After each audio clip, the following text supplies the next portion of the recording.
j'ai été je pense comme beaucoup de jeunes filles, fan de Nadia Comaneci et de son fameux 10 à la gym. Et ça, c'était vraiment quelque chose qui, avec les amis, avec les copines, nous avait profondément marqué. On l'imitait tout le temps, voilà, sur le chemin de l'école, etc.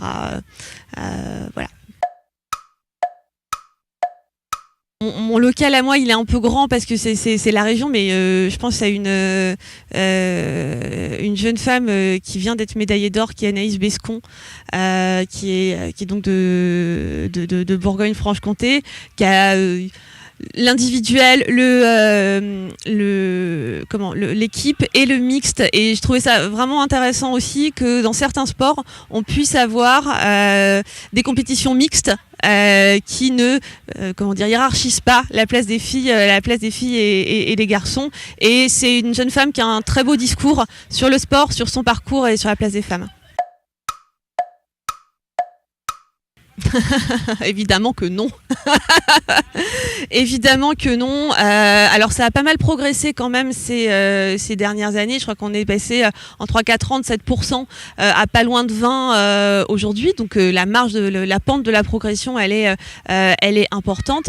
Néanmoins, ça reste traité comme une information plus secondaire que le sport masculin. En tout cas, moi, je le perçois de cette manière-là. Et il y a deux sujets. Il y a effectivement, en termes de quantité, quelle place on accorde à la pratique du sport par les femmes comparativement à celle des hommes. Et puis, il y a comment on en parle. Comment on en parle, le regard qui est porté sur les femmes, qui sont assez souvent quand même ramenées à leur féminité, à leur tenue, à leur comportement, en tout cas tout ce qui est périphérique à la compétition sportive. Et j'ai quelques exemples en tête qui, alors, ils sont pas récents, mais il y en a un qui m'avait beaucoup marqué. Quand Florence Artaud gagne la Route du Rhum, l'équipe titre Flo, t'es un vrai mec. Je te laisse, voilà. Sur le papier, les sports sont ouverts à la pratique et les acteurs du sport que tu peux rencontrer sur le terrain ont un message vraiment d'ouverture, notamment pour les sports qui sont dits plus masculins, en tout cas dans lesquels il y a beaucoup plus de garçons que de filles. Après, force est de constater que il est difficile de faire progresser la place des femmes dans certaines disciplines. En tout cas, ce qui est certain, c'est que ça marche pas si les gens qui s'en occupent, les gens qui sont à l'intérieur de cette discipline-là, se disent pas il y a un sujet et oui, il faut que je sois volontaire sur cette démarche pour faire en sorte que des jeunes filles, des jeunes femmes viennent pratiquer ma discipline.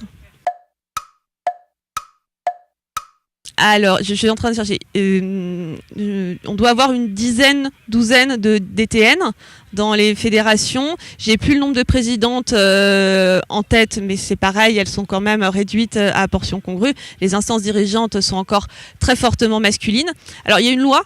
La loi du 4 août 2014, qui est la loi pour l'égalité réelle entre les femmes et les hommes, qui demande aux fédérations sportives au plus tard sous l'Olympiade qui va arriver, de favoriser non pas la parité, en tout cas c'est pas l'objectif de la loi, mais plus de femmes. Oui, il y a encore beaucoup de boulot sur ce sujet-là, et j'en profite sur un petit sujet, parce que pour avoir discuté en plus avec une femme présidente de fédération il y a quelques mois de ça, je me souviens d'un désaccord qu'on avait, et c'est encore un discours que j'entends beaucoup sur la question de la place des femmes dans les instances dirigeantes. On parle souvent, et ça je l'entends, les femmes et les hommes sont complémentaires.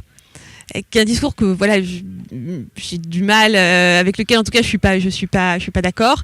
Les femmes sont pas naturellement gentilles et douées pour allumer une cafetière, voilà. Et donc il y a aussi tout ça à déconstruire dans pourquoi on fait venir des femmes, soit pour avoir des qualités différentes, c'est juste parce que tout le monde a sa place, surtout dans quelque chose aussi universel que le sport. Je pense que ici, comme ailleurs, il y a encore du travail à faire pour développer la pratique du sport chez les femmes et chez les jeunes filles de manière générale.